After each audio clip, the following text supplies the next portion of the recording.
7. Derecho laboral. Hoy nos vamos a sumergir en un tema que, bueno, nos afecta a casi todos en algún momento de nuestras vidas: el derecho laboral. Tenemos un montón de fuentes y nuestro objetivo es bastante simple, ¿eh? Salir de esta charla entendiendo de verdad qué significan esas letras pequeñas en un contrato de trabajo, qué derechos tenemos y cómo se estructura toda esa relación. Es un excelente objetivo, porque muchas veces se ve al derecho laboral como algo muy complicado o lejano, pero en realidad es el conjunto de reglas del juego que buscan, digamos, equilibrar la balanza. Claro. En esencia, es el marco legal que regula la relación entre quien da trabajo y quien lo realiza. Y su propósito fundamental es proteger al trabajador, asegurando que las condiciones sean justas y seguras. Entendido. La idea es ponerle un poco de orden a todo este universo. Según los documentos que estuvimos analizando, ¿cuáles serían los grandes temas? O sea, los pilares que sostienen todo esto. Mira, si lo pensamos bien, los documentos nos dibujan como el ciclo de vida completo de una relación laboral. Todo arranca con el contrato de trabajo, que es como el acta de nacimiento de la relación. El inicio de todo. Exacto. A partir de ahí se definen los aspectos del día a día: el salario y la remuneración y, por supuesto, la jornada de trabajo, que establece los límites de tiempo. O sea, el qué, el cuánto y el cuándo. Exactamente. Y después vienen como las capas de protección. Por un lado, la seguridad y salud en el trabajo, que cuida el bienestar físico y mental. Fundamental. Y por otro, los derechos sindicales, que le dan al trabajador una voz colectiva para negociar mejores condiciones. Y finalmente, está la parte de la salida, el despido y la terminación laboral, que regula cómo y bajo qué condiciones se termina el vínculo. Y me imagino que hay más cosas en el medio. Sí, claro, los otros puntos, como la prohibición de la discriminación o las licencias, son como las reglas de convivencia para que todo funcione de manera equitativa. Me gusta esa forma de verlo, como si fuera una historia. Entonces, empecemos por el principio, el contrato. ¿Qué tiene que pasar exactamente para que un acuerdo, sea verbal o escrito, se considere legalmente un contrato de trabajo? Esa es la pregunta del millón. Un contrato de trabajo es, en términos simples, un acuerdo donde una persona se compromete a realizar un trabajo para otra siguiendo sus indicaciones, a cambio de un sueldo. Pero, para que la ley lo reconozca como tal, tienen que darse 4 elementos clave. Sin ellos, no hay contrato laboral. A ver, ¿cuáles son? Primero, la prestación de servicios tiene que ser personal. O sea, te contratan a vos, no puedes mandar a un primo a que te reemplace sin permiso. Claro, soy yo la que trabaja. Exacto. Segundo, y este es el elemento más determinante, la subordinación. La subordinación me suena a que este es el punto más polémico y donde surgen la mayoría de los conflictos para definir si alguien es empleado o no. Diste en el clavo, totalmente. La subordinación significa que el trabajador está bajo la dirección y supervisión del empleador. El empleador decide qué tareas se hacen, cómo se hacen y cuándo. Un trabajador independiente o un freelancer, que tiene autonomía para decidir sobre su propio trabajo. Claro, el freelancer entrega un resultado, pero el empleado sigue un proceso que le dictan. ¿Y los otros 2 elementos? El tercero es obvio, pero indispensable: la remuneración. Tiene que haber un pago por ese trabajo. Y el cuarto es que el trabajo no sea ocasional ni marginal. ¿A qué te refieres con eso? A que tiene que tener una continuidad, no ser un trabajito aislado de una sola vez.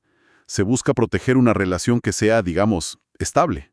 Esto nos lleva a las zonas grises. Si ya sabemos qué define a un contrato, ¿en qué casos, aunque haya trabajo y pago, la ley dice esto no es una relación laboral formal? Precisamente, las fuentes marcan bien esa línea para evitar confusiones. El caso más claro es el trabajo autónomo o por cuenta propia. El monotributista, por ejemplo. Exacto. Ahí falta la subordinación. La persona es su propio jefe. Lo mismo pasa con los contratos de locación de servicios, que se usan para tareas específicas donde no hay dependencia. Por ejemplo, contratar a un plomero para que arregle una cañería. ¿Y qué me decís de las pasantías o el voluntariado? A veces se siente como que la línea es muy fina. Es una excelente observación. Las pasantías, especialmente las no remuneradas, no son un contrato laboral, pero ojo, no son tierra de nadie. Ajá. Tienen su propia regulación para asegurar que su objetivo sea formativo y no un fraude laboral. Y el trabajo voluntario, bueno, por definición, no tiene ni remuneración ni subordinación, así que queda completamente fuera de esta categoría. Me parece que en todo esto sobrevuelan una pieza legislativa clave que mencionan las fuentes, el artículo 14 bis de la Constitución. Suena a que es la Declaración de Derechos del Trabajador argentino. Totalmente. Es la piedra angular. En lugar de ser solo una ley, estos derechos están en la Constitución, lo que les da una jerarquía máxima. El artículo empieza garantizando la protección del trabajo y el derecho a condiciones dignas y equitativas. O sea, no alcanza con tener trabajo, tiene que ser un buen trabajo. Justamente. ¿Y qué se considera un buen trabajo según el artículo? Bueno, lo desglosa en puntos muy concretos. Jornada limitada, para que el trabajo no te consuma la vida. Descanso y vacaciones pagadas, que son esenciales para la recuperación. ¿Y el sueldo? Y un salario justo y vital, que alcance para vivir. Incluso va más allá y menciona la participación en las ganancias de la empresa, algo que a veces se ve en forma de bonos o premios. O sea, no solo protege de lo malo, sino que promueve activamente lo bueno. También habla sobre la estabilidad. Sí, de dos maneras muy importantes. Establece la protección contra el despido arbitrario para los empleados del sector privado. Que es la base de las indemnizaciones. Exacto. Y la estabilidad del empleado público, que busca proteger a los trabajadores del Estado de los vaivenes políticos. Y para cerrar, consagra el derecho a la organización sindical libre y democrática. Reconociendo que los trabajadores unidos tienen más fuerza. Tal cual. Mencionaste las pasantías hace un momento. Ya que no son un contrato laboral, ¿qué reglas específicas las rigen para que no haya abusos? El sistema está diseñado para que sean una experiencia educativa. Primero, su naturaleza no es laboral, es formativa. Bien. La duración está acotada. Un mínimo de 2 meses y un máximo de 12, con una sola renovación posible de 6 meses. No puede haber pasantes eternos. Eso es clave. Y la carga horaria también es reducida. Nunca más de 20 horas semanales o 6 horas y media por día, y siempre de lunes a viernes. Y en cuanto al pago, ¿cómo se aseguran de que no sea un monto simbólico? Se establece una fórmula clara. No se llama salario, sino asignación estímulo. Ah, ok. Y su valor se calcula en base al sueldo básico del convenio colectivo de la empresa y se paga de forma proporcional a las horas que trabaja el pasante. Así se garantiza que sea justo. De acuerdo. Ahora abramos otro gran capítulo, la seguridad social y el rol de los sindicatos. Empecemos por la seguridad social. Cuando vemos los descuentos en el recibo de sueldo, ¿a dónde va esa plata exactamente? Es una red con 3 pilares. El primero es el sistema previsional. Con esos aportes, de empleados y empleadores, se financian las futuras jubilaciones y pensiones. Es un sistema solidario, digamos. Exacto, solidario entre generaciones. El segundo pilar es la salud, que garantiza la cobertura médica a través de las obras sociales. Y el tercero son las asignaciones familiares, que son ayudas económicas para apoyar a los trabajadores con hijos. Entendido.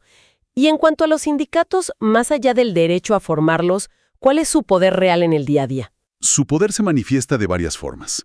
La fundamental es la negociación colectiva. Las paritarias. Las famosas paritarias. Ahí es donde los sindicatos se sientan con las cámaras empresariales a discutir salarios y condiciones para toda una actividad. Y lo que logran ahí, en el convenio colectivo, se aplica a todos, estén afiliados o no. ¿Y también tienen otras herramientas? Sí, claro. Tienen el derecho a la huelga como medida de fuerza. Y en algunos modelos se promueve la participación en la empresa, con delegados que llevan la voz de los empleados. Perfecto. Pasemos ahora a algo que seguro le interesa a todo el mundo. Descifrar el recibo de sueldo. Es un documento que a veces parece escrito en otro idioma. Es más fácil de lo que parece si lo vemos por partes. Arriba de todo están tus datos personales y laborales. Nombre, CUIL, que es como el DNI laboral, tu fecha de ingreso, tu categoría. Lo básico. Claro. Luego, los datos del pago. ¿Qué mes se paga y cuál es tu sueldo básico acordado? Y un dato clave. Ese básico nunca puede ser menor al salario mínimo vital y móvil o al que fije tu convenio. Ok, la parte de identificación. Y después viene el cálculo, los números que suman y restan. Exacto. La columna principal es la de conceptos remunerativos, lo que suma. Ahí vas a ver los días trabajados, las horas extra. ¿Que se pagan más? Sí, valen un 50% más en día normal y el doble en feriado. También conceptos como antigüedad o premios por presentismo. Y, por supuesto, el famoso SAC, el sueldo anual complementario. El aguinaldo. siempre genera dudas. ¿Cómo se calcula exactamente? Es simple. Se paga en 2 cuotas, una en junio y otra en diciembre. Cada cuota es la mitad del mejor sueldo bruto que hayas tenido en ese semestre, Incluyendo las horas extras y todo lo demás. incluyendo todo lo que sea remunerativo, sí. Horas extra, comisiones, todo suma para ese cálculo. Bien. Y después de todo lo que suma, viene la parte que a nadie le gusta, los descuentos. La columna que duele, sí. Pero es clave entender a dónde va ese dinero. El descuento más grande es el 11% para jubilación. Ok. Luego, un 3% para la obra social, que es tu cobertura de salud. Y otro 3% para el INSJP, que es el instituto que financia el PAMI, la obra social de los jubilados. Entiendo.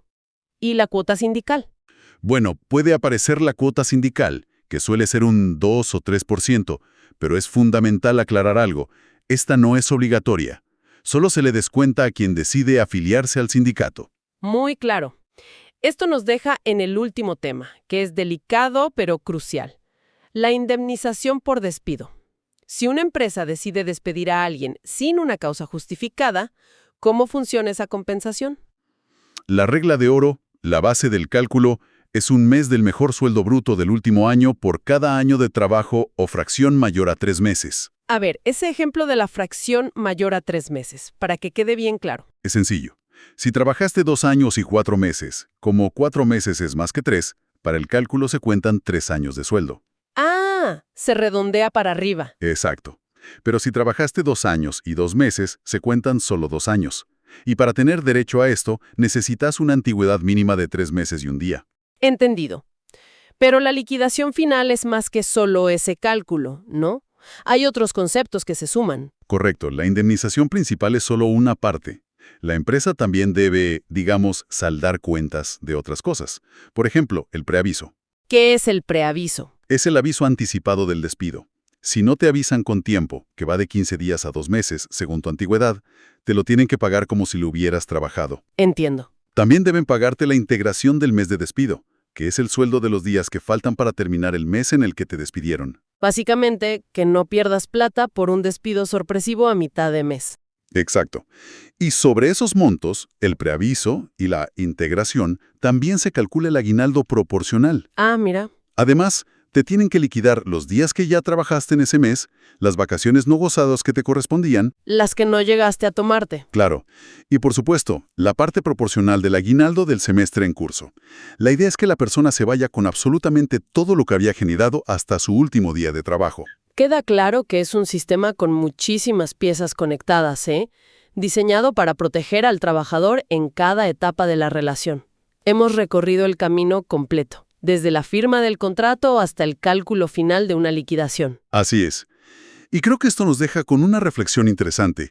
Hemos explorado en detalle los derechos y las protecciones que la ley le da al trabajador. Sí. Pero vale la pena darle la vuelta a la pregunta. ¿De qué manera el conocimiento profundo de las obligaciones que acompañan a estos derechos puede transformar la dinámica laboral no solo para el empleado individual, sino para la cultura de una organización entera?